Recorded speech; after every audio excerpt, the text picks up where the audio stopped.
Hello viewers, welcome to new tutorial. In this tutorial, I will show how to fix USB tethering is not connected problem. Let's see how to fix this problem. Do not skip.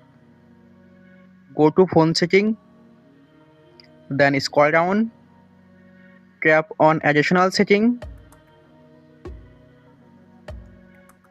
scroll down and click on developer option.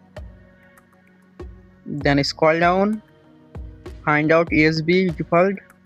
Click on default USB configuration and select USB tethering.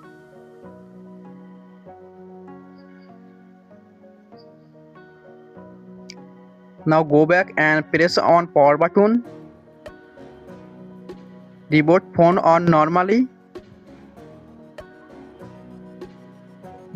Reboot phone or reset phone on normally on your phone.